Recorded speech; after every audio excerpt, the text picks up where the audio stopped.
Assalamu alaikum, my dear students. Our next topic for your chemistry syllabus is plants and natural products chemistry. Plants and natural products chemistry. Now, what is natural products chemistry? As it is clear from the name that the compounds which are obtained from plants and animals. So, the study of the chemistry of such compounds that is called natural products chemistry. ठीक है बेटा, देखिए नाम से clear हो रहा है. Natural products आप लोगों ने पहले भी पढ़ा है. नेचुरल प्रोडक्ट्स किन प्रोडक्ट्स को कहते हैं? Those products which are obtain from plants and animals. तो अब उन कंपाउंड्स की स्टडी, यानी जब हम उनकी केमिस्ट्री को स्टडी करते हैं ना, उन कंपाउंड्स की हम फिज़िकल प्रॉपर्टीज़, केमिकल प्रॉपर्टीज़ और कैसे वो प्रिपेयर होते हैं, डिफरेंट प्रोसेसेस उसके हम स्टडी करते हैं. तो उस ब्रांच ऑफ केमिस्ट्री को कौन सी केमिस्ट्री कहते हैं? Natural products chemistry. ठीक है. अच्छा, अब आप लोगों ने ऑब्ज़र्व किया होगा that most of the natural products are obtained from plants and these natural products have medicinal value. and आप लोगों ने ये भी पढ़ा होगा कि most of the natural products are extracted from the tissues of plants. ठीक है. and then these products they have medicinal importance and they can be used in pharmaceutical drug discovery and drug design. जैसे आप लोगों ने पीछे 9th-10th में bio में अगर वो एंटी मलेरियल एजेंट या एंटी कैंसर एजेंट पढ़ा हो, तो वो जो प्रोडक्ट्स हैं ना, वो नेचुरल प्रोडक्ट्स ही हैं. And these natural products are obtain from plants. जैसे if you come to your book page number 87, तो this is your today's topic. और इसमें अगर आप लास्ट लाइन की तरफ आते हैं, ये बहुत इंपॉर्टेंट भी है MCQ के तौर पर. तो इसमें अगर आप देखें तो यहाँ पे लिखा हुआ है clinically useful drugs which have been recently isolated from plants include the anti-cancer agent Palliate Taxol from the yew tree and the anti-malarial agent artemisinin from Artemisia annual. देखिए, एक तो जो प्लांट से ऑब्टेन होता है, एक बहुत फेमस प्रोडक्ट है, उसको एंटी कैंसर एजेंट कहते हैं. कैंसर को रिमूव करने में, रिमूव तो खैर नहीं, ट्रीट करने में यूज़ होता है. और इसको इन्होंने लिखा है एंटी कैंसर एजेंट पैलिएट. पैलिएट जो है ये पैलेट्स से निकला है.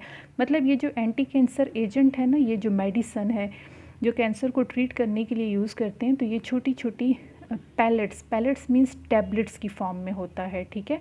और इसके साथ ब्रैकेट में इन्होंने लिखा है टेक्सॉल. इस दवाई को जो है ना, इन टैबलेट्स को टेक्सॉल कहते हैं. टेक्सॉल जो है, मैंने इसके ऊपर लिखा भी है, ये कीमोथेरेपी की मेडिकेशन है. ठीक है. और इसको कौन सी ट्री से ऑब्टेन करते हैं? This is obtain from the you tree. ठीक है. यू ट्री जो है ये कोन्स की तरह का ऐसे वो लंबा सा दरख्त है, तो उससे इसको ऑब्टेन करते हैं. इसी तरह एक और एजेंट है एंटी मलेरियल एजेंट. नाम से क्लियर हो रहा है, इसको मलेरिया को ट्रीट करने में यूज़ करते हैं. और इस एंटी मलेरियल एजेंट का नाम क्या है? आर्टिमिसिनिन. ठीक है. ये आर्टिमिसिनिन वो ड्रग है ना जो मलेरिया को ट्रीट करने के लिए यूज़ करते हैं. और इसको कौन से प्लांट से ऑब्टेन करते हैं? It is obtain from Artemisia annual. Artemisia annual जो है ये उस प्लांट का नाम है. जैसे anti cancer agent you tree से ऑब्टेन करते हैं, तो ये एंटी मलेरियल एजेंट जो है ये आर्टेमिसिया एनुअल जो है वो उस प्लांट से ऑब्टेन करते हैं. और मैंने इसके साथ लिखा भी है कि ये प्लांट जो है ये स्वीट वार्म वुड के नाम से मशहूर है. ठीक है. अच्छा, नेक्स्ट टॉपिक की तरफ आते हैं. हमारा जो नेक्स्ट टॉपिक है तो वो है पार्शियल एंड टोटल सिंथेसिस. ठीक है. अच्छा, अब before starting partial and total synthesis हम सबसे पहले स्टडी करते हैं what is synthetic organic chemistry. ठीक है. What is synthetic organic chemistry. देखिए, नाम से क्लियर हो रहा है. क्या मतलब होगा इसका? द स्टडी ऑफ प्रोसेसेस और chemical reactions by which organic compounds can be synthesized in the laboratory from a living or non-living source is called synthetic organic chemistry, and the compounds are called synthetic organic compounds or simply synthetic compounds. ठीक है, नाम से clear हो रहा है, synthetic, synthetic like artificial. तो कौन से वाले कंपाउंड्स? वो कंपाउंड्स जो हम लैब में प्रिपेयर कर रहे हैं, लिविंग सोर्स से या नॉन लिविंग सोर्स से लैब में हम प्रिपेयर कर रहे हैं, ठीक है, तो उनकी केमिस्ट्री को हम कौन सी केमिस्ट्री कहेंगे? सिंथेटिक ऑर्गेनिक केमिस्ट्री, क्योंकि इसमें हमने वो कंपाउंड्स प्रिपेयर किए हैं जिनको हमने लैब में प्रिपेयर किया है, ठीक है। और लैब में फिर किस चीज़ से प्रिपेयर किया है? तो वो लिविंग सोर्स भी हो सकता है, नॉन लिविंग सोर्स भी हो सकता है। तो ये जो कंपाउंड्स यहाँ पर ऑब्टेन होते हैं उनको कौन से कंपाउंड्स कहते हैं? They are called synthetic compounds. Now ये जो सिंथेटिक कंपाउंड्स हम लैब में सिंथेसाइज करते हैं ना, तो there are two famous methods for the synthesis of such compounds. One is partial synthesis and the other is total synthesis. Now what is the difference between partial and total synthesis? देखिए, partial synthesis जो है ना, एक है हमारे पास partial synthesis और दूसरा है हमारे पास टोटल सिंथेसिस, ठीक है। सबसे फर्स्ट डिफरेंस जो इन दोनों में है, partial synthesis starts from complex molecules, ठीक है, और total synthesis starts from a simple molecule, ठीक है। इसी तरह इसमें एक और डिफरेंस भी आता है, फर्स्ट सेकंड डिफरेंस जो इन दोनों में है, ठीक है, वो क्या है कि जो पार्शियल सिंथेसिस है, it starts from an intermediate product of a reaction, ठीक है। और mostly it is a single step synthesis, ठीक है। जबकि इसके कंपैरिजन में टोटल सिंथेसिस क्या होता है? टोटल सिंथेसिस जो है ये, जैसे मैंने पहले बताया है कि ये स्टार्ट होता है सिंपल मॉलिक्यूल से, ठीक है। और या हम इसके बारे में ये भी कह सकते हैं कि ये सिंपल प्रिकर्सर से स्टार्ट होता है, स्टार्ट्स विद सिंपल प्रिकर्सर्स, ठीक है, and completes in many steps, ठीक है। जैसे मैं आपको एक बहुत ही आसान सी एग्जांपल देती हूँ कि जैसे फॉर एग्जांपल हम कार्बोक्सिलिक एसिड प्रिपेयर करते हैं ना, ठीक है। तो कार्बोक्सिलिक एसिड को प्रिपेयर करने के लिए डिफरेंट प्रोसेसेस हैं। लेट्स सपोज़ मैं ये वाला प्रोसेस स्टार्ट करती हूँ, ठीक है। मैं कार्बन लेती हूँ, ठीक है, और कार्बन को 2 मॉलिक्यूल्स ऑफ हाइड्रोजन के साथ मिक्स करती हूँ। तो कार्बन हाइड्रोजन के साथ क्या बनाता है? मीथेन, राइट, ये मीथेन है। अब ये फर्स्ट स्टेप हो गया। सेकंड स्टेप में मैं क्या करती हूँ? यहीं मीथेन लेती हूँ CH4 और इसकी मैं ऑक्सीडेशन करती हूँ। ऑक्सीडेशन के लिए मैंने ये नेसेंट ऑक्सीजन लिखा है, ये फिर आगे आप लोग डिटेल में पढ़ेंगे। नेसेंट ऑक्सीजन जो है वो ये इस तरह एटॉमिक फॉर्म में होता है और ये बहुत ज़्यादा रिएक्टिव होता है as compare to molecular oxygen, ठीक है। और ये नेसेंट ऑक्सीजन हमें डायरेक्टली नहीं मिलेगा, बल्कि इसको हम पहले किसी चीज़ से पहले इस नेसेंट ऑक्सीजन को प्रोड्यूस करवाएंगे ना। जैसे for example K2Cr2O7 potassium dichromate in the presence of sulphuric acid. तो इसको जब हम मिक्स करते हैं तो इससे ये नेसेंट ऑक्सीजन प्रोड्यूस होता है ना। मैं अलग से इसका आपको रिएक्शन बता देती हूँ, वैसे इसकी यहाँ ज़रूरत नहीं है। फॉर एग्जांपल ये K2Cr2O7 है, ठीक है। इसको जब हम सल्फ्यूरिक एसिड के साथ मिक्स करते हैं तो इससे पोटाशियम सल्फेट बनता है, ठीक है, क्रोमियम सल्फेट बनता है Cr2SO4 होल 3। इसके अलावा वाटर बनता है और वाटर के अलावा नेसेंट ऑक्सीजन जनरेट होता है। तो ये दो हमने किस लिए मिक्स किए हैं? To produce the nascent oxygen, ठीक है। अच्छा, अब ये नेसेंट ऑक्सीजन यहाँ पर इसमें ऐड हो जाएगा। तो एडिंग से देखें क्या प्रोडक्ट बनता है? प्रोडक्ट बनता है HC, यहाँ पर हो जाएगा OH। अब ये क्या बन गया है? ये आप लोग आगे फिर डिटेल में पढ़ेंगे, जिसमें इस तरह का OH होता है ना, उसको अल्कोहल कहते हैं, और ये साथ मिथाइल लगा हुआ है, ठीक है। तो इसको कहते हैं मिथाइल अल्कोहल, ठीक है। अच्छा, अब ये यहाँ स्टॉप नहीं हुआ, ये सेकंड स्टेप हो गया। अब थर्ड स्टेप में हम यही मिथाइल अल्कोहल जो है इसको आगे प्रोसीड करते हैं।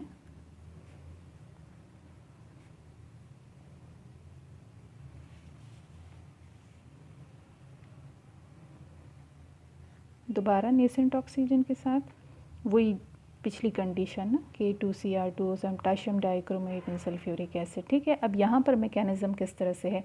इधर जो है वो वाटर की रिमूवल होती है ना, और वाटर की रिमूवल किस तरह से होती है? नेसेंट ऑक्सीजन ये हो गया, और यहाँ पर दो एडजेसेंट एटम से दो हाइड्रोजन की रिमूवल होगी। लाइक ये देखें, ये कार्बन और ऑक्सीजन है ना, तो एक हाइड्रोजन की रिमूवल इस कार्बन से होगी और एक हाइड्रोजन की रिमूवल इस ऑक्सीजन से होगी। तो ये H और ये O ये मिलकर क्या बना लेंगे? H2O, water. अब रिमेनिंग देखें यहाँ पे क्या रह गया? इधर रह गया है HCHO रह गया है, क्योंकि देखें ये आपने यहाँ से H भी हटा दिए, ये H भी हटा दिया है। अच्छा, फिर आप लोग आगे डिटेल में पढ़ेंगे ना कि when you remove two atoms from two adjacent atoms, so as a result a multiple bond is form between the two atoms. इनको एलिमिनेशन रिएक्शंस कहते हैं। ये नेक्स्ट उसमें आप लोग डिटेल में पढ़ेंगे कि जब आप दो एटम्स की रिमूवल इस तरह से करते हैं ना कि दो एडजेसेंट एटम्स से, लाइक यूँ नहीं कि मतलब एक आपने इधर से रिमूव किया तो एक छोड़कर इधर से रिमूव किया, नहीं, ऐसे नहीं। जब आप दो साथ साथ एटम्स होते हैं और उन दोनों से आप कुछ रिमूव करते हैं तो फिर एज अ रिज़ल्ट उनके बीच में एक बॉन्ड क्रिएट हो जाता है। बॉन्ड देखें इसलिए भी क्रिएट होता है, आप लोग नेक्स्ट चैप्टर में पढ़ेंगे कि कार्बन जो है ना ये टेट्रावेलेंसी शो करता है। टेट्रावेलेंसी का क्या मतलब है? ये 4 बॉन्ड्स बनाता है। अब अगर हम इसमें से यहाँ से H और इधर से H हटा दें तो फिर इस कार्बन के कितने बॉन्ड्स रह जाएंगे? 1 2 3 बॉन्ड्स रह जाएंगे। तो ये तो इसकी टेट्रावेलेंसी सेटिस्फाई ना हुई, तो इसलिए वैलेंसी को सेटिस्फाई करने के लिए इनके बीच में एक बॉन्ड क्रिएट हो जाता है। अच्छा, फिर आप लोग आगे पढ़ेंगे इस फंक्शनल ग्रुप को, जो हम यूं करके भी लिखते हैं C∻OH, इस फंक्शनल ग्रुप को क्या कहते हैं? एल्डिहाइड। इसको एल्डिहाइड कहते हैं। तो ये देखें, इस एल्डिहाइड के साथ दूसरे साइड पर H लगा हुआ है, तो ये क्या बन गया है? इसको कहते हैं, इसका एक नाम है फॉर्मल्डिहाइड। फिर इसके बहुत सारे नेम्स हैं, आगे आप सीखते जाएंगे। इसको मिथेनॉल भी कहते हैं, ठीक है। अच्छा, अब ये रिएक्शन यहाँ पे स्टॉप नहीं होता। फिर ये जो फॉर्मल्डिहाइड बन गया है ना, अब देखिए मैं इसको यूँ करके लिखती हूँ इस फॉर्म में।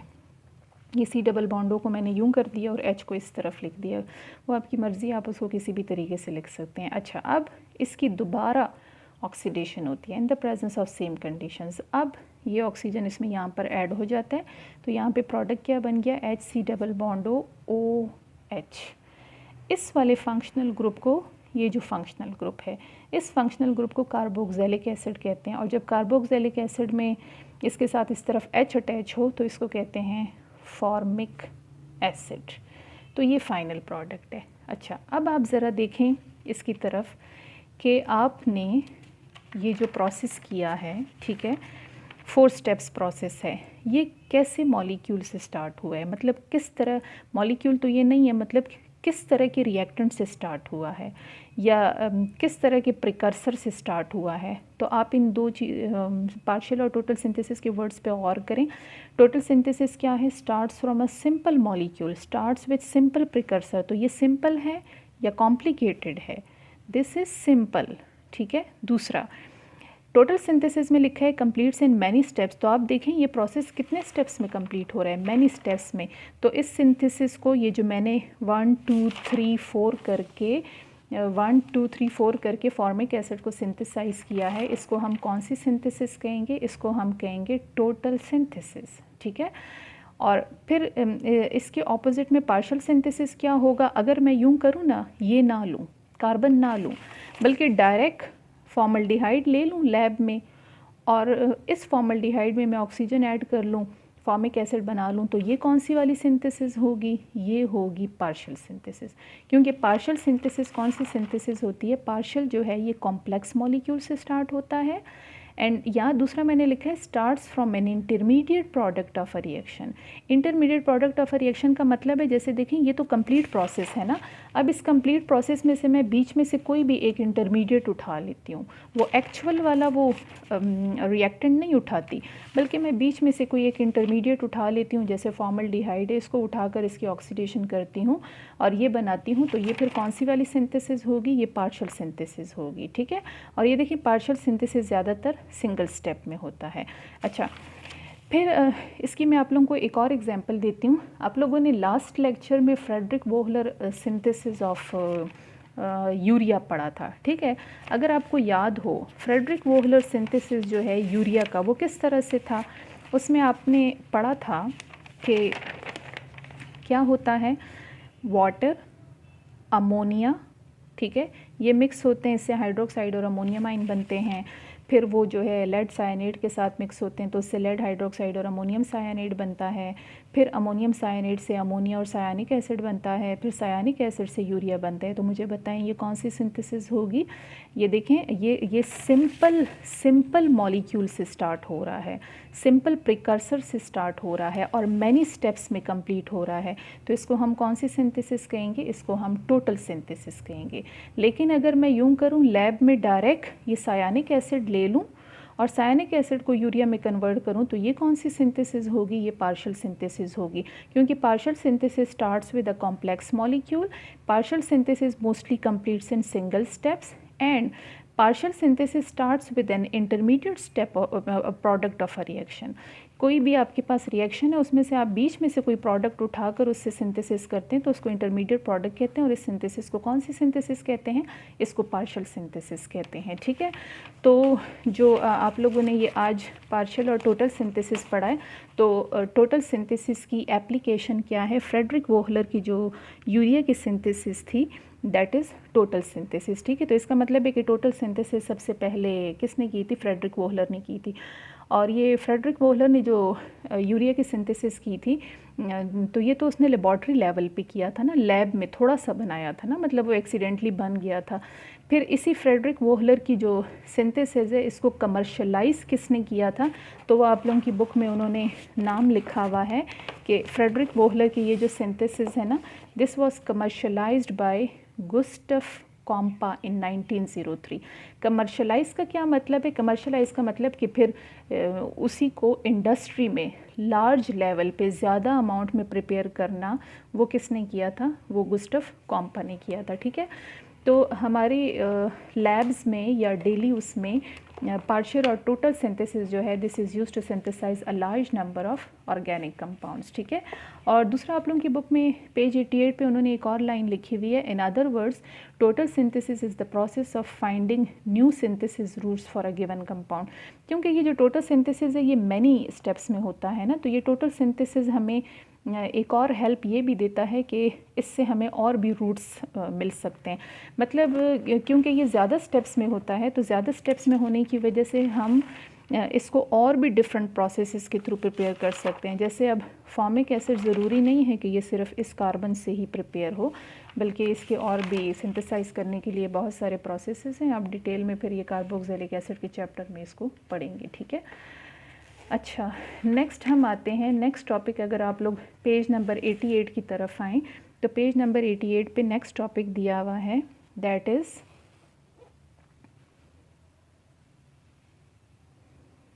नेक्स्ट टॉपिक है प्रोडक्ट्स ऑफ बायो टेक्नोलॉजी, ठीक है। आप लोगों ने बेटा बायोटेक्नोलॉजी पहले भी पढ़ा होगा। बायोटेक्नोलॉजी किसे कहते हैं, biotechnology is technology that utilises biological systems, living organisms और parts of this to develop और क्रिएट डिफरेंट प्रोडक्ट्स। ठीक है, बायोटेक्नोलॉजी में हम क्या करते हैं, डिफरेंट प्रोडक्ट्स को सिंथेसाइज करते हैं, और वो डिफरेंट प्रोडक्ट्स जो हैं वो किस चीज़ से सिंथेसाइज होते हैं, उसमें बायोलॉजिकल सिस्टम यूज़ होता है, लिविंग ऑर्गेनिजम्स या उसके पार्ट्स यूज़ होते हैं, तो इसको बायोटेक्नोलॉजी कहते हैं। ठीक है, और ये बायोटेक्नोलॉजी जो है ये किन किन फील्ड्स में यूज़ हो रहा है, मतलब ये लिविंग ऑर्गेनिजम्स के थ्रू डिफरेंट प्रोडक्ट्स बनाना, ये किन किन फील्ड्स में यूज़ हो रहा है, ये यूज़ हो रहा है इंजीनियरिंग में भी यूज़ हो रहा है, इसके अलावा टेक्नोलॉजी में, मेडिसन में, और इसके अलावा अदर बहुत सारे बाय प्रोडक्ट बनाने में ये यूज़ होता है। ठीक है, अच्छा, अब ये जो बायोटेक्नोलॉजी है तो इसकी एप्लीकेशन क्या है। एप्लीकेशन देखिए इसकी बहुत सारी हैं, लेकिन आजकल जो डेली लाइफ में एप्लीकेशंस हैं तो उसमें अगर आप देखें बियर और जो मिल्क प्रोडक्ट्स हैं तो ये किस प्रोसेस के थ्रू सिंथेसाइज हो रहे हैं, ये इसी बायोटेक्नोलॉजी के प्रोसेस के थ्रू यूज़ हो रहे हैं।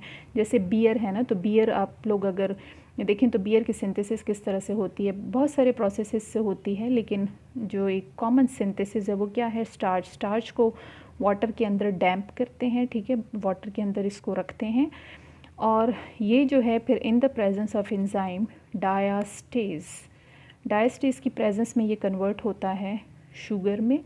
फिर उसके बाद शुगर जो है वो अगेन वाटर ही के अंदर इन the presence of enzyme maltase convert होता है ग्लूकोज में, और फिर उसके बाद ग्लूकोज जो है ये इन द प्रेजेंस ऑफ एंजाइम जाइमेज ये कन्वर्ट होता है इथाइल अल्कोहल, जिसको इथेनॉल भी कहते हैं, साथ कार्बन डाइऑक्साइड इसमें से रिलीज़ होता है, और ये इथाइल अल्कोहल इथेनॉल जो है ये ही असल में बियर है। ठीक है, तो ये जिनमें बायोलॉजिकल रिएक्शंस इन्वॉल्व होते हैं। ठीक है, और इसके अलावा एंजाइम्स वगैरह उसमें यूज़ होते हैं, तो ये बायोटेक्नोलॉजी है। ठीक है, अच्छा, अब ये जो बायोटेक्नोलॉजी का प्रोसेस है तो इससे हम पढ़ इसकी एप्लीकेशंस रहे हैं। इस बायोटेक्नोलॉजी के प्रोसेस के थ्रू बहुत सारे ऐसे केमिकल्स बनाए जा रहे हैं जिनकी मेडिसिनल वैल्यू है। ठीक है, जैसे अगर आप बुक में पेज नंबर 88 की तरफ आएँ तो ये यहाँ पर इस लास्ट पैराग्राफ में दिया हुआ है, chemicals which have been made using biotechnology include benzyl penicillin. Benzyl penicillin बहुत फेमस है, आप लोगों ने नाम सुना भी होगा, इसको एंटीबायोटिक के तौर पर यूज़ करते हैं। ठीक है, इसके अलावा बायोटेक्नोलॉजी के थ्रू इथेनॉल बनाते हैं, जो मैंने अभी आपको एग्जांपल बता दी है। इसके अलावा इथाइलिन ग्लाइकोल बनाने में यूज़ करते हैं। इथाइलिन ग्लाइकोल को एंटी फ्रीज़ कहते हैं, एंटी फ्रीज़ होता है जो फ्रीजिंग एक्शन को ख़त्म करता है। कोल्ड कंट्रीज़ में कार रेडिएटर्स में, गाड़ियों में इथाइलिन ग्लाइकोल सर्दियों में जब गाड़ी चलती नहीं है, गाड़ी का इंजन जैम हो जाता है, तो फिर उसमें इथाइलिन ग्लाइकोल डालते हैं जो एंटी फ्रीजिंग करते हैं, फ्रीजिंग एक्शन को ख़त्म करते हैं। इंसुलिन बनाने में यूज़ करते हैं, इंसुलिन हार्मोन है। पॉलीहाइड्रोक्सी ब्यूटायरेट यूज़ करते हैं जो बायोडिग्रेडेबल थर्मोप्लास्टिक है, मतलब इजीली डिकम्पोज हो सकता है। और थर्मोप्लास्टिक किस प्लास्टिक को कहते हैं, जिसको जब आप गर्म करते हैं तो वो सॉफ्ट हो जाता है, और जब इसको ठंडा करते हैं तो कूल होता है, और इसको हम कूल और हीट सेवरल टाइम बार बार कूल और हीट इसको कर सकते हैं। ठीक है, इसके अलावा रेनिन बनाने में यूज़ करते हैं जो एक एंजाइम है, और केमोसेंसरी प्रोटीन बनाने में यूज़ करते हैं, ये स्मॉल सॉल्युबल प्रोटीन्स हैं। ठीक है,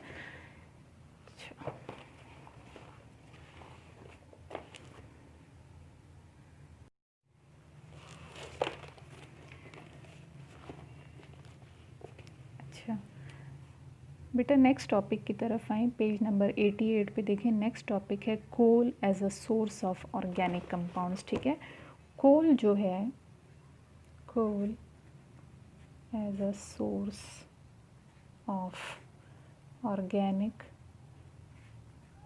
कंपाउंड्स। ठीक है, कोल के बारे में अगर आप लोगों को याद हो, आप लोगों ने फर्स्ट लेक्चर में पढ़ा था, coal is a fossil fuel, solid black colour का सॉलिड फ्यूल है। ठीक है, और इसको हम फॉसिल फ्यूल कहते हैं because it is obtain from the decomposition of dead bodies of plants and animals. और फिर इसको सॉलिड फ्यूल को आप लोगों ने पढ़ा था कि कोयला इसको कहते हैं, और इसको हम घरों में हीटिंग एंड बर्निंग पर्पसेस के लिए यूज़ करते हैं। ठीक है, अच्छा, अब how coal is a source of organic compounds. ठीक है, कोल जो है, इससे फर्दर ऑर्गेनिक कंपाउंड्स किस तरह से बनाए जाते हैं, तो उसके लिए कोल की डिस्ट्रक्टिव डिस्टिलेशन की जाती है। ठीक है, तो हम पढ़ रहे हैं डिस्ट्रक्टिव डिस्टिलेशन ऑफ कोल। ठीक है, what is destructive distillation? Heating in the absence of air at a high temperature, यानी हम कोल लेंगे, ठीक है, और उसको हम बर्न करेंगे एब्सेंस ऑफ एयर पे और हाई टेम्परेचर की प्रेजेंस में हम उसको बर्न करेंगे। तो जब हम इसको बर्न करते हैं तो ये डिकम्पोज होता है और इससे 4 और प्रोडक्ट्स ऑब्टेन होते हैं। और वो कौन कौन से प्रोडक्ट्स हैं? एक को कहते हैं कोक, दूसरे को कहते हैं कोलतार, थर्ड को कहते हैं अमोनिकल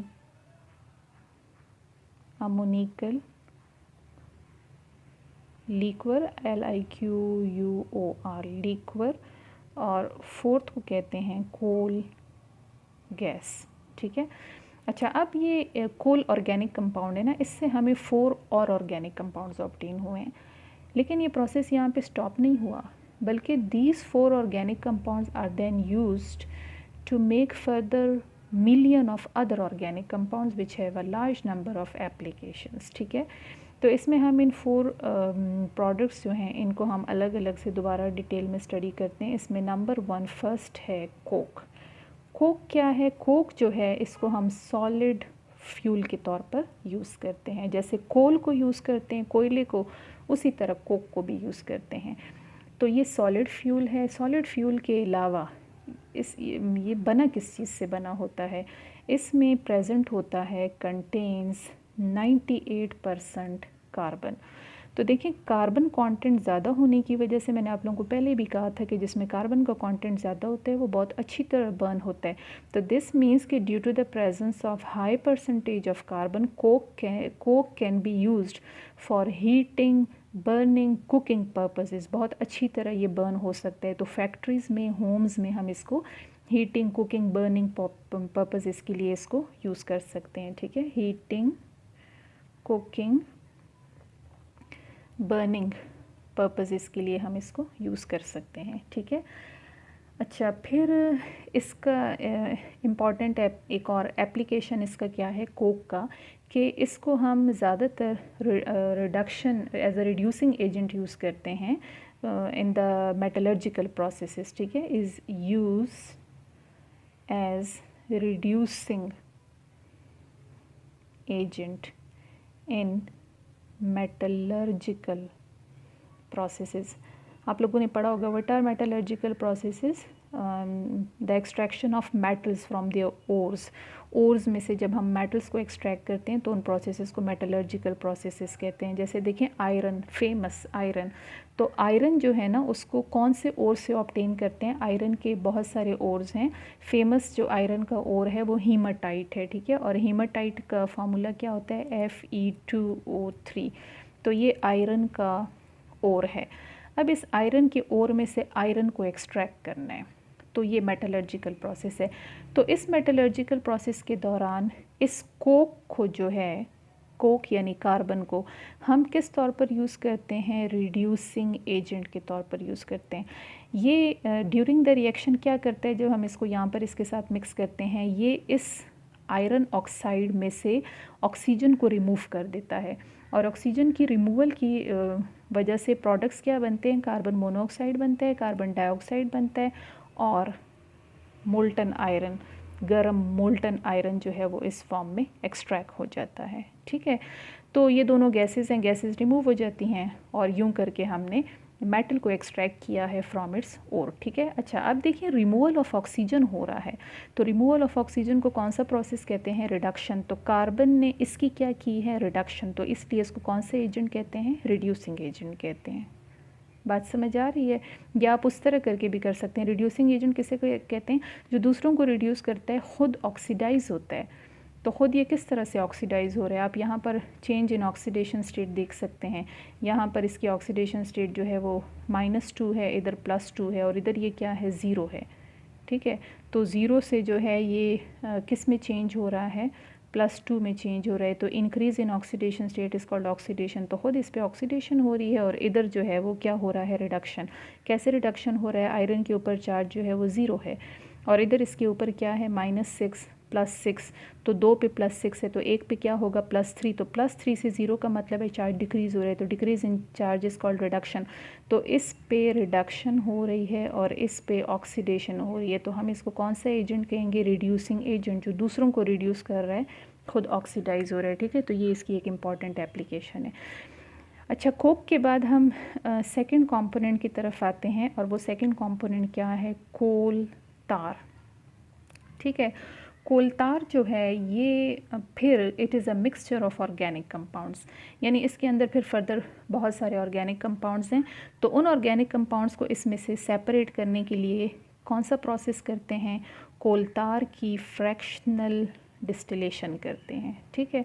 अब फ्रैक्शनल डिस्टिलेशन किसे कहते हैं, पहले भी मैंने बताया था, separation of components on the basis of their boiling point, यानी हम कोल तार को हीट करेंगे ना, ठीक है, और एक बड़े से कंटेनर में हीट करेंगे, साथ कॉलम लगा होगा, तो बॉइलिंग पॉइंट की बेसिस पे इसमें से बहुत सारे कंपोनेंट्स जो है वो सेपरेट हो जाएंगे। इंपॉर्टेंट इसमें ये 4 कंपोनेंट्स हैं, उनको क्या क्या कहते हैं, एक को कहते हैं लाइट ऑयल, लाइट ऑयल को क्रूड नैफ्था भी कहते हैं, लाइट ऑयल क्रूड नैफ्था। दूसरे को कहते हैं मिडल ऑयल, ये डेंसिटी की बेसिस पे ना, बहुत पतला होता है, ये ज़रा गाढ़ा होता है, तो मिडल ऑयल जो है इसको कार्बोलिक ऑयल भी कहते हैं, ठीक है। फिर एक और कंपोनेंट है उसको कहते हैं हैवी ऑयल, हैवी ऑयल को क्रीसोट ऑयल भी कहते हैं।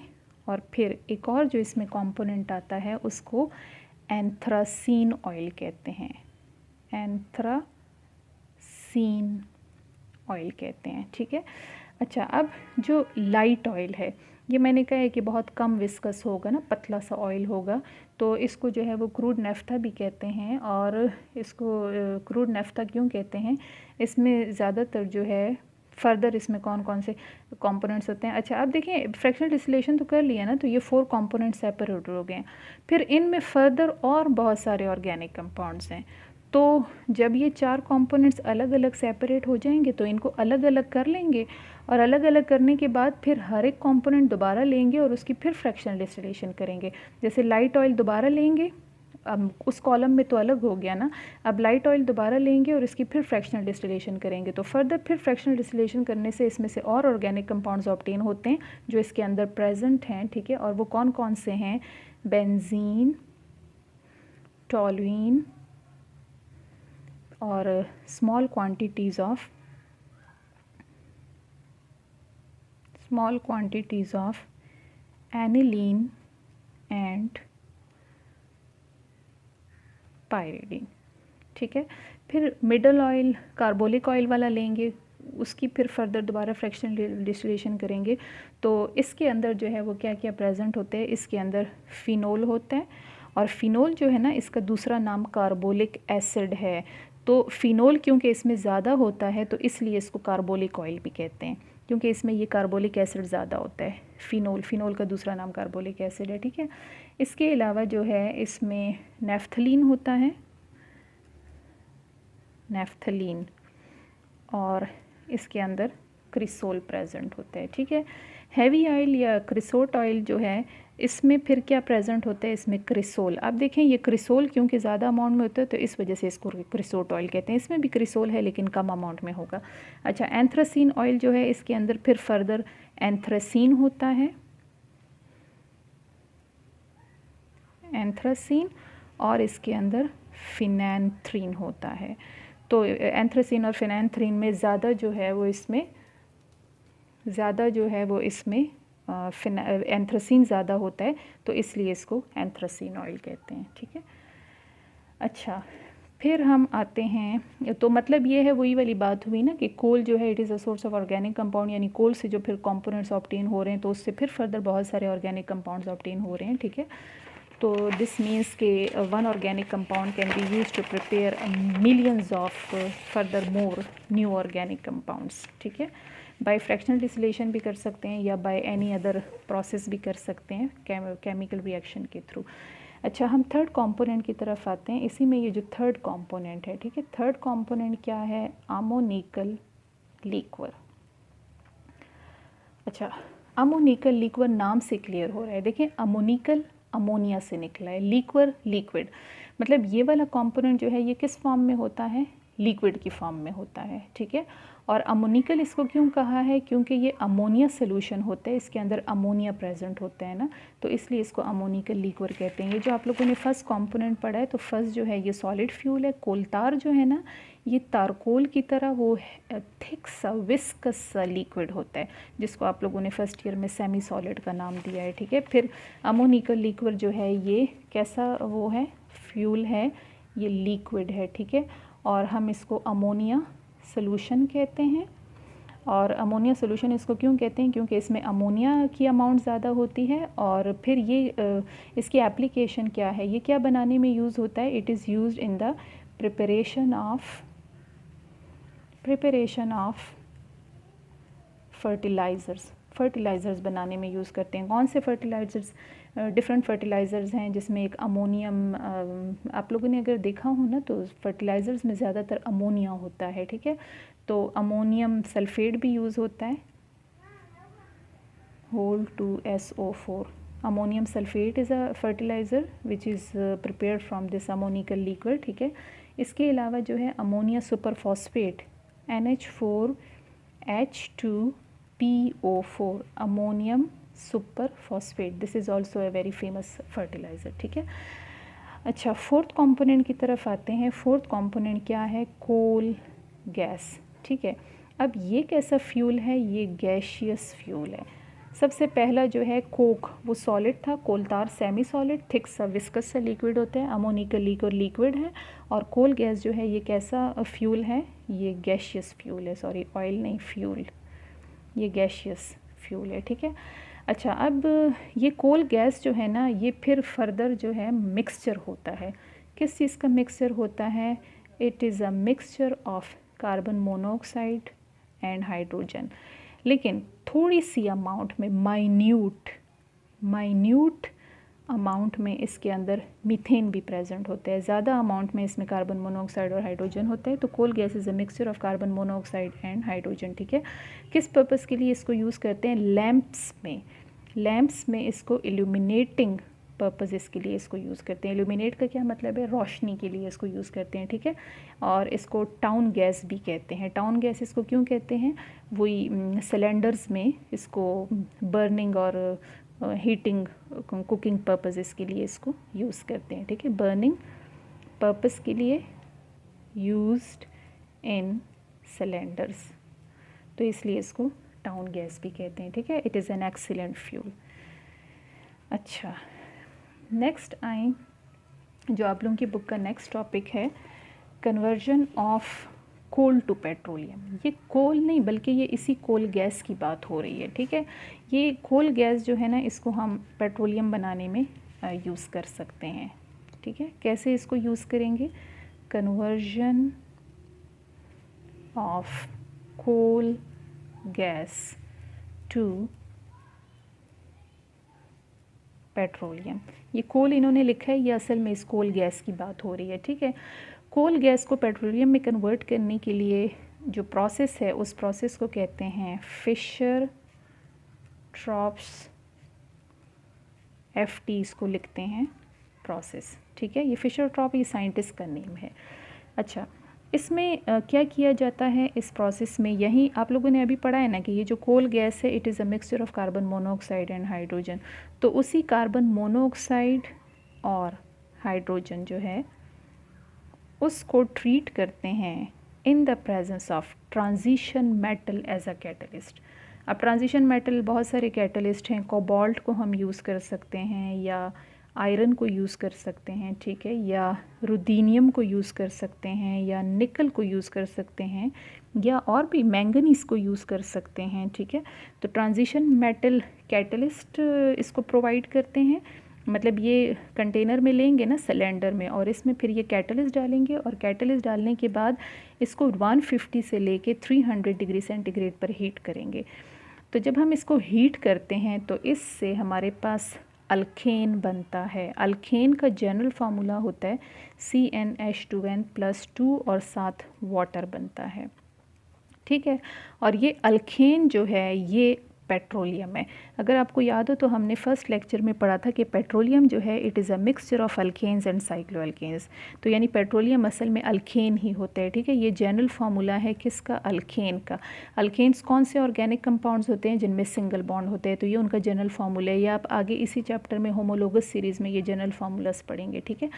अच्छा, अब अगर आप बुक की तरफ आएँ तो बुक में इन्होंने इसकी बैलेंसिंग किस तरह से की है। बैलेंसिंग के लिए उन्होंने यहाँ पर n लिखा है, इधर इन्होंने लिखा हुआ है 2n+1 और इधर n वाटर लिखा है।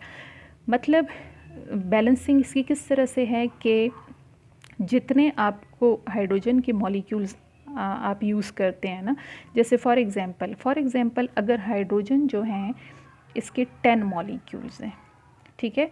तो 10 molecules of hydrogen will require how many molecules of carbon monoxide, तो वो आप इस फॉर्मूले के थ्रू करेंगे। n की वैल्यू हमारे पास क्या है, 10, तो जब आप यहाँ पर 10 पुट करेंगे तो ये क्या हो जाएगा, 10 2 ज़ा 20, 20 + 1 क्या है, 21। दिस मीन्स के 10 molecules of hydrogen will require 21 molecules of carbon monoxide, ठीक है, in the presence of any of the transition metal as a catalyst at this temperature.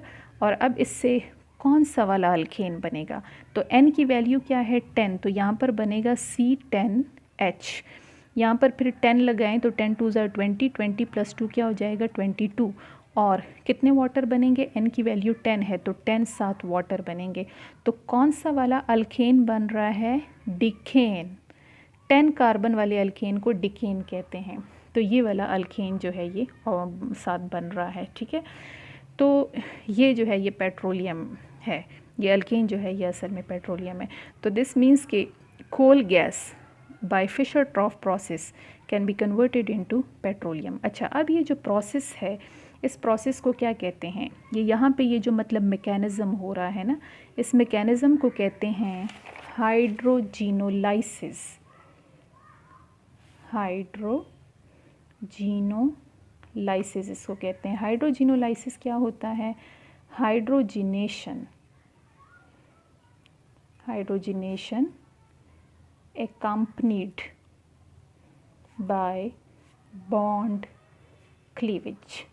Hydrogenation होता है, hydrogenation accompanied by bond cleavage। यानी हाइड्रोजिनो में अगर आप देखें ना तो दो वर्ड्स की कम्बिनेशन है, एक इसमें हाइड्रोजन आपको नज़र आ रहा है, एक लाइसिस आ रहा है। तो लाइसिस जो है ये बॉन्ड क्लीवेज है और हाइड्रोजन जो है ये हाइड्रोजिनेशन के लिए यूज़ हो रहा है। तो मतलब इसमें दो प्रोसेसेस एट अ टाइम हो रहे हैं, हाइड्रोजन की एडिशन भी हो रही है और साथ साथ बॉन्ड क्लीवेज भी हो रही है। अगर आप यहाँ पर इस रिएक्शन की तरफ आते हैं तो ये देखें एक ही टाइम में हाइड्रोजन यहाँ पर ऐड हो रहा है और साथ साथ CO की बॉन्ड क्लीवेज हो रही है।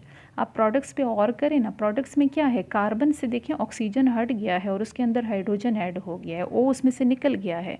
तो इसको कहते हैं hydrogenation. Hydrogenation means addition of hydrogen and accompanied by bond cleavage. Bond cleavage means C और O की जो है वो बॉन्ड क्लीवेज हो जाएगी और हाइड्रोजन उसमें एंटर हो जाएगा, तो उससे आपके पास अल्केन पेट्रोलियम बनेगा और वाटर बनेगा। तो इसको हाइड्रोजिनोलाइसिस कहते हैं, ठीक है।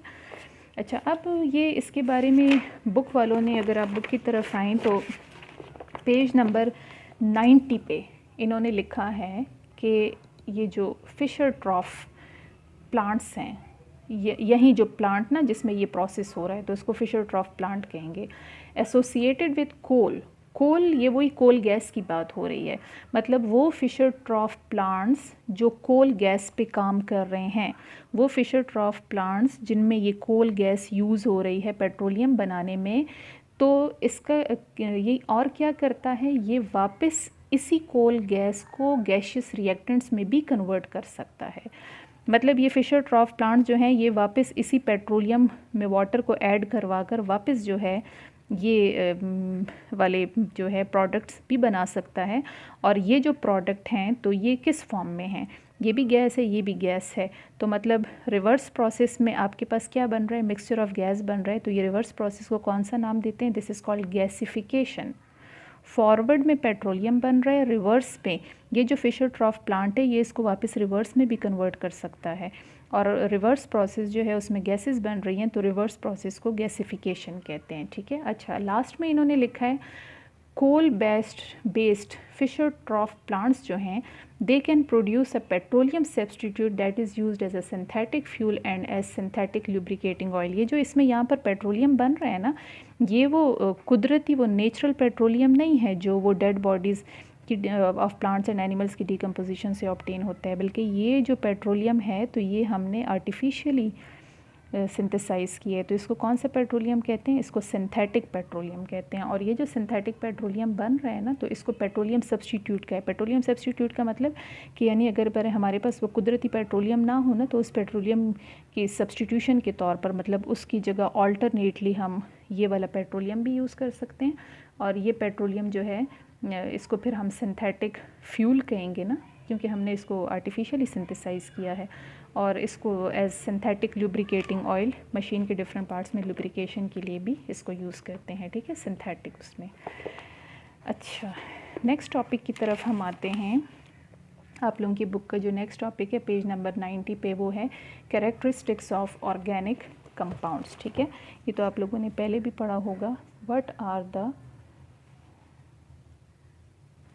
कैरेक्टरिस्टिक्स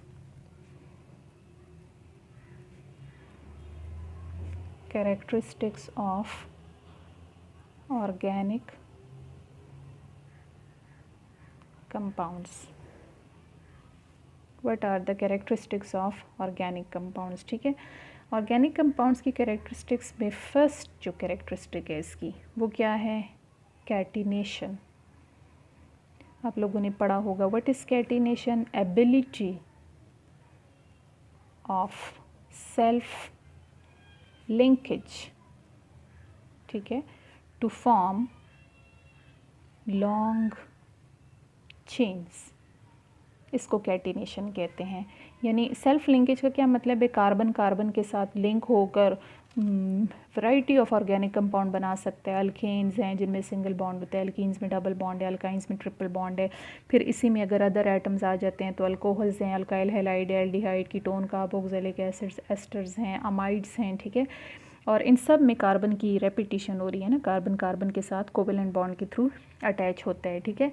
फिर ये सेल्फ लिंकेज जो है, कार्बन जब कार्बन के साथ अटैच होता है तो ये सिंगल बॉन्ड के थ्रू भी अटैच हो सकता है, डबल बॉन्ड के थ्रू भी अटैच हो सकता है, ट्रिपल बॉन्ड के थ्रू भी अटैच हो सकते हैं। तो why organic compounds are abundant? This is because of this property of carbon, क्योंकि कार्बन कार्बन के साथ मैनी टाइम्स लिंक हो सकता है। several abundant of carbons can be linked with each other, ठीक है, to form a large number of organic compound। तो इसलिए ऑर्गेनिक कंपाउंड जो है वो abundant है, ठीक है। अच्छा, फिर सेकंड जो कैरेक्टरिस्टिक है ऑर्गेनिक कंपाउंड्स की, वो क्या है? आइसोमेरिज्म। आइसोमेरिज्म किसे कहते हैं? आइसोमेरिज्म होता है when two or more organic compounds have the same molecular formula but they have different structural formula। अब देखिए, हमने कहा है कि ऑर्गेनिक कंपाउंड्स बहुत ज़्यादा हैं ना, वेरी अबंडेंट हैं। तो अबंडेंट होने की वजह से फिर most of the organic compounds एक दूसरे के साथ रिजेंबल करते हैं। लेकिन किस तरह से रिजेंबल करते हैं? मॉलिक्यूलर फार्मूला के थ्रू रिजेंबल करते हैं। स्ट्रक्चरल फार्मूला के थ्रू वो कभी भी रिजेंबल नहीं कर सकते हैं। तो इसको आइसोमेरिज्म कहते हैं। जैसे देखें, एग्जाम्पल हैं, बहुत सारी एग्जाम्पल्स हैं इसकी। For example, dimethyl ether CH3OCH3, जिनके बीच में सेंटर में यूँ O होता है ना, उनको ईथर कहते हैं। इसके इधर भी मिथाइल लगे, इधर भी मिथाइल, CH3 को मिथाइल कहते हैं। तो दो मिथाइल को हम क्या कहेंगे? Dimethyl ether. दूसरा मैं एक प्रोडक्ट लेती हूँ, वो है C2H5OH। C2H5 को इथाइल कहते हैं और OH को क्या कहते हैं? अल्कोहल। तो ये इथाइल अल्कोहल है। अच्छा, अब अगर आप इन दोनों को देखें तो इन दोनों का जो मॉलिक्यूलर फार्मूला है, मॉलिक्यूलर फार्मूला का मतलब कि दोनों में कितने कितने एटम्स हैं, कौन कौन से एटम्स हैं। तो आप इसमें चेक करें, कितने कार्बन हैं? 2। हाइड्रोजन कितने हैं? 3 और 3 6। और ऑक्सीजन कितने हैं? 1। इसमें देखें, कार्बन 2 हैं, हाइड्रोजन 5 + 1 6 और ऑक्सीजन 1 है, ठीक है। तो दोनों का मॉलिक्यूलर फार्मूला क्या है? Same, but they have different structural formula.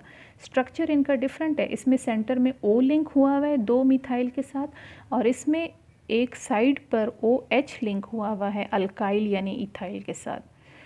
तो ये लिंकेज डिफरेंट होने की वजह से ऐसे वाले को हम ईथर कहते हैं और ऐसे वाले को हम अल्कोहल कहते हैं। तो those organic compounds which have similar molecular formula but they have different structural formula. Such compounds are called isomers and this phenomena is called isomerism. तो मतलब इसका ये है कि ऑर्गेनिक कंपाउंड बहुत ज़्यादा अबंडेंट होने की वजह से वो एक दूसरे के साथ मॉलिक्यूलर फार्मूला के थ्रू तो रिजेंबल करते हैं, लेकिन उनका स्ट्रक्चरल फार्मूला कभी भी सेम नहीं हो सकता है, ठीक है। इस आइसोमेरिज्म को इसी अगले चैप्टर में डिटेल में पढ़ेंगे। नेक्स्ट जो इसकी कैरेक्टरिस्टिक है वो क्या है, non ionic character. Non ionic character किस तरह से है, अभी हमने पढ़ा है कि कार्बन ऑर्गेनिक कंपाउंड्स में ज़्यादातर जो है वो कार्बन कार्बन की लिंकेज होती है, ठीक है, या कार्बन कार्बन के अलावा जो है कार्बन हाइड्रोजन लिंक हो सकता है, तो जो हाइड्रोकार्बन्स हैं ना, ठीक है, तो दे आर नॉन आयोनिक। इनमें आयोनिक बॉन्ड नहीं होता, बल्कि इनके बीच में कौन सा बॉन्ड है, इनमें कोवेलेंट बॉन्ड है। और कोवेलेंट बॉन्ड किसे कहते हैं, जिसमें दो एटम्स जो हैं वो आपस में इलेक्ट्रॉन्स जो हैं उनको शेयर करते हैं। तो वह इलेक्ट्रॉन्स शेयर होने की वजह से जो है इनकी जो जैसे शेयर्ड पेयर है ना, तो वो उस तरह अनइक्वली दोनों एटम्स एक दूसरे को अट्रैक्ट नहीं करेंगे। लाइक उनके ऊपर यहाँ पर partial positive partial negative charges जो हैं वो इनमें नहीं आएंगे, ठीक है।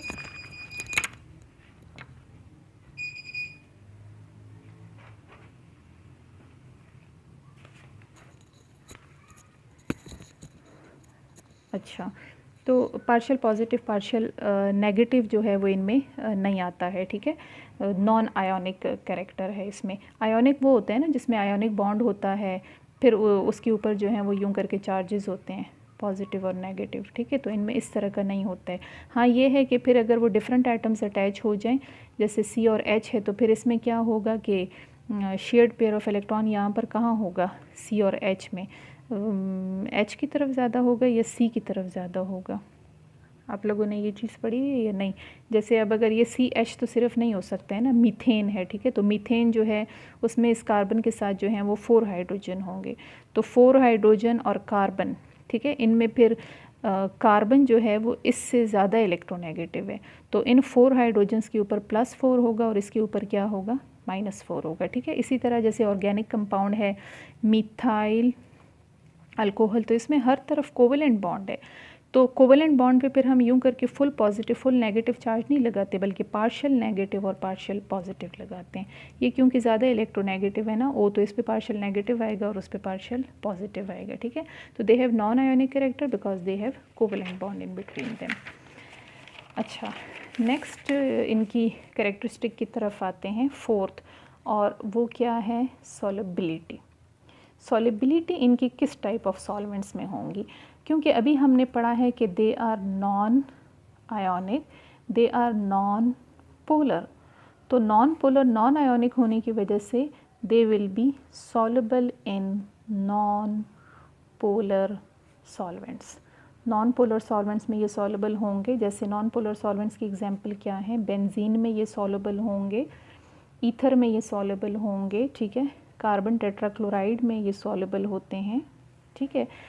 अच्छा, अब इनकी सॉल्युबिलिटी जो है ये नॉन पोलर सॉल्वेंट्स में क्यों होती है, तो वो आप लोगों ने पीछे फर्स्ट ईयर में भी पढ़ा होगा ना, लाइक डिसॉल्व्स लाइक, ठीक है। ये सॉल्युबिलिटी जो है ये असल में 3 स्टेप्स में होती है। फर्स्ट स्टेप में क्या होता है, overcoming of solute solute interaction. फिर सेकेंड स्टेप में क्या होता है, overcoming of solvent solvent interaction. फिर थर्ड स्टेप में क्या होता है, building up of solute solvent interaction, ठीक है।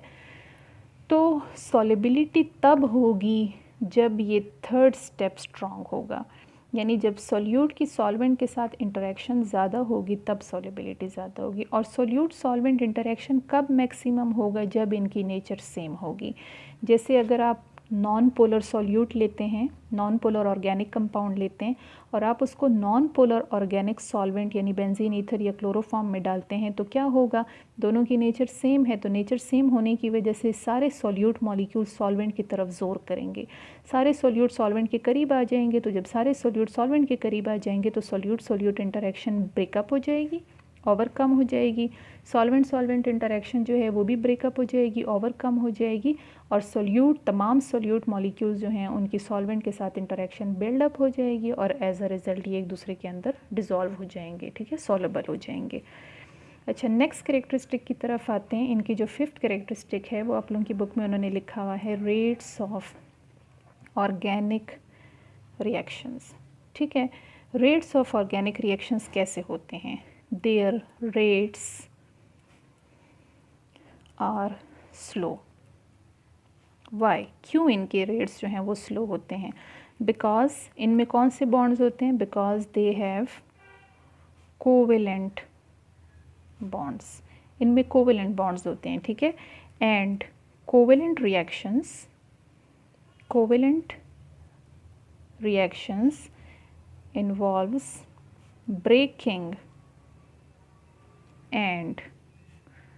breaking of old bonds and building up of new bonds.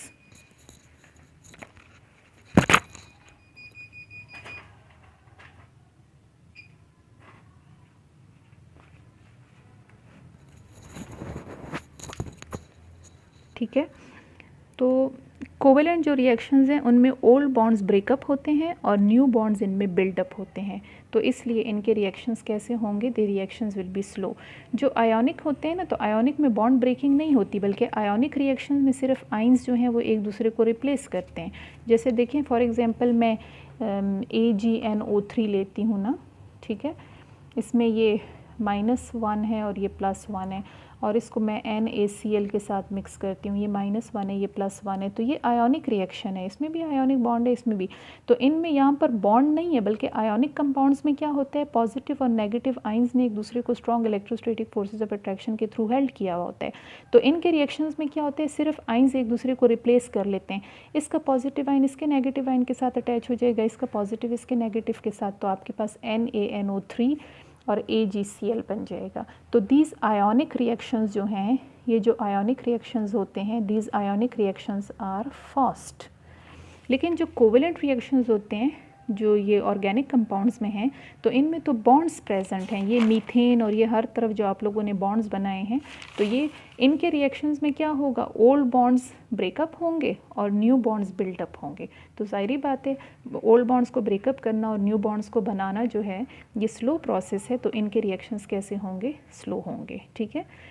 Last characteristic जो है वो क्या है, ऑर्गेनिक कंपाउंड्स क्योंकि बहुत ज़्यादा अबंडेंट हैं, तो अबंडेंट होने की वजह से most of the organic compounds they have similar structural features and behaviour. जैसे अभी मैंने स्टार्ट में कहा है कि ऑर्गेनिक कंपाउंड अबंडेंट होने की वजह से बहुत सारे ऑर्गेनिक कंपाउंड्स एक दूसरे से मिलते जुलते हैं, लेकिन किस तरीके से मिलते जुलते हैं, बाय मॉलिक्यूलर फार्मूला। स्ट्रक्चर इनका कभी भी सेम नहीं हो सकता है, मतलब फंक्शनल ग्रुप्स और ये चीज़ें इनकी डिफरेंट होंगी, लेकिन मॉलिक्यूलर फार्मूला के थ्रू ये एक दूसरे के साथ रिजेंबल कर सकते हैं, ठीक है। और दूसरा ये है कि मतलब यहाँ पर हम एक वर्ड यूज़ करते हैं ना, होमोलोगस सीरीज़, ठीक है, तो जो हम आगे पढ़ेंगे भी, तो वो होमोलोगस सीरीज़ की वजह से भी ये एक दूसरे के साथ सिमिलर स्ट्रक्चरल फीचर और बिहेवियर शो करते हैं। जैसे देखें अल्केन्स हैं ना, ठीक है, तो जितने भी अल्केन्स हैं they all have single bond. अब अल्केन्स जो हैं, फिर अल्केन्स फर्दर फिर डिफरेंट टाइप्स के होते हैं, जिनमें 1 कार्बन होता है उसको इथेन कहते हैं, जिनमें 2 कार्बन्स होते हैं उसको मीथेन है, फिर इसको इथेन कहते हैं, फिर जिसमें 3 कार्बन होते हैं उसको प्रोपेन, फिर butane, pentane, hexane, heptane and so on. तो क्या है, ये सारे जो हैं इनमें सिंगल बॉन्ड है। तो सिंगल बॉन्ड होने की वजह से इन सब के रिएक्शंस जो हैं, जिस तरीके से इनका ये लोग रिएक्शन करते हैं, सब्स्टिट्यूशन रिएक्शन करते हैं, तो वो इन सब का सेम होगा। हाँ, ये है कि इनकी फ़िज़िकल प्रॉपर्टीज़ एक दूसरे से डिफरेंट होंगी। इसी तरह फिर जैसे अल्कीन्स है ना, तो अल्कीन्स में डबल बॉन्ड होता है, तो डबल बॉन्ड में फिर ethene, propene, butene, pentene, hexene, ये आप लोग सारे पढ़ेंगे। तो सब में क्योंकि डबल बॉन्ड है तो डबल बॉन्ड होने की वजह से सब में एडिशन रिएक्शंस होंगे, लेकिन फिजिकल प्रॉपर्टीज़ इनकी चेंज होंगी, ठीक है। तो फंक्शनल ग्रुप सेम होने की वजह से फिर इनकी केमिकल प्रॉपर्टीज़ जो हैं वो सेम होती हैं, ठीक है। तो ये जो सीरीज़ बनती है ना जिनमें सेम फंक्शनल ग्रुप होता है, सिर्फ ये एटम्स चेंज होते हैं, इसको होमोलोगस सीरीज़ कहते हैं, ठीक है। ये इसी चैप्टर के लास्ट टॉपिक में ये होमोलोगस सीरीज़ आ रहा है, वहाँ पे फिर मैं आपको दोबारा ये चीज़ समझाऊंगी कि होमोलोगस सीरीज़ में जो मेंबर्स होते हैं तो उनकी किस तरह से एक दूसरे से फ़िज़िकल प्रॉपर्टीज़ डिफरेंट होती हैं लेकिन केमिकल प्रॉपर्टीज़ उनकी सेम होती हैं, ठीक है। चलें यहाँ हम इसको स्टॉप करते हैं। कोई भी आप लोगों का क्वेश्चन हो जहाँ आपको समझ ना आई हो तो वो आप व्हाट्सएप ग्रुप पे वॉइस मैसेज के थ्रू पूछ सकते हैं। अच्छा नहीं, यहाँ स्टॉप नहीं करते बल्कि एक छोटा सा टॉपिक है वो हम यहाँ ख़त्म करते हैं, और वो क्या है, पेज नंबर 91 की तरफ अगर आप आएँ तो वो है यूजेस ऑफ ऑर्गेनिक कंपाउंड्स, ठीक है। ये हम कर लेते हैं। What are the uses of organic compounds, ठीक है। ऑर्गेनिक कंपाउंड्स के यूजेस क्या हैं। आप अपनी डेली लाइफ में अभी भी अपने इर्द गिर्द देखें तो many of the compounds they are organic in nature, ठीक है। स्टार्ट करते हैं सबसे पहले हम फूड से। आप जो फूड खा रहे हैं तो फूड ऑर्गेनिक है, यस। हम जो फूड खाते हैं इसमें क्या क्या प्रेजेंट है, इसमें कार्बोहाइड्रेट्स हैं, ठीक है, इसमें प्रोटीन्स हैं, इसमें फैट्स हैं, इसमें वाइटामिन्स है। तो ये सारे जो हैं ये ऑर्गेनिक इन नेचर है। अच्छा बेटा, तो हम डिस्कस कर रहे थे यूजेस ऑफ ऑर्गेनिक कंपाउंड्स, ठीक है। तो फर्स्ट आपने पढ़ा कि ऑर्गेनिक कंपाउंड जो है ये कहाँ कहाँ पर यूज़ होता है। तो मैंने आपसे कहा कि सबसे पहले देखें फूड को, देखें जो आप खाते हैं, ठीक है, उसमें क्या क्या होता है, carbohydrate, proteins, fats, vitamin, these all are organic in nature, ठीक है। इसी तरह फिर आप अपने क्लॉथ्स की तरफ आएँ तो क्लॉथ्स में देखें कॉटन है, सिल्क है, नायलॉन के बने होते हैं, ठीक है, these are also organic in nature. इसी तरह the medicines we take they are also organic in nature. जैसे अभी आप लोगों ने you have studied previously an example of a medicine that is benzyl penicillin, that is organic in nature. इसी तरह some of the drugs and medicines like anti-malarial agent and anti-cancer agent Paliate, Taxol जो आप लोगों ने पढ़ा, और anti-malarial agent artemisinin, तो these are also organic in nature and obtained from plants, ठीक है। इसी तरह other daily used items like paper you are using, rubber, ink, plastics, leather, fibers, fertilizers, cosmetics, pesticides, detergents, preservatives, these all are organic in nature. Similarly, the fuels we are using in our daily life, that is gasoline which is a motor fuel, इसी तरह diesel which is a truck fuel, and kerosene oil which is a jet fuel, और इसको हम burning purposes के लिए भी use करते हैं. Similarly, compressed natural gas, sweet gas, coal, these are also organic in nature, ठीक है। तो there are many more compounds in our daily life which are organic in nature. अच्छा, बुक की तरफ आएँ ज़रा, पेज नंबर 92, ठीक है। इसमें ये साइंस, सोसाइटी, टेक्नोलॉजी, इसमें देखें अगेन इन्होंने ऑर्गेनिक कंपाउंड्स के इम्पोर्टेंस के बारे में बताया है, that many of the organic compounds are obtained from plants and they have medicinal value, they are used as medicine. Like for example quinine, quinine is anti malarial agent, ठीक है, malaria को treat करने में use होता है। Similarly aspirin, aspirin जो है ये हार्ट पेशेंट्स यूज़ करते हैं for cardiac disease and it is also used as pain killer. Similarly Burnol, Burnol जो है ये जला हुआ जो ज़ख़म होता है उसके ऊपर लगाते हैं, it is anti inflammatory. Anti inflammatory किसे कहते हैं, जो जलन को कम करता है। Similarly benzyl benzoate, it is used in as a scabicide. What is scabicide? Scabicide is used to treat scabies, and scabies is a skin infection, ठीक है। Similarly, galantamine hydrobromide, and this is also organic compound, and it is used in to treat Alzheimer's disease. What is Alzheimer's disease? Memory loss, ठीक है। तो these all compounds are organic in nature and they have medicinal value.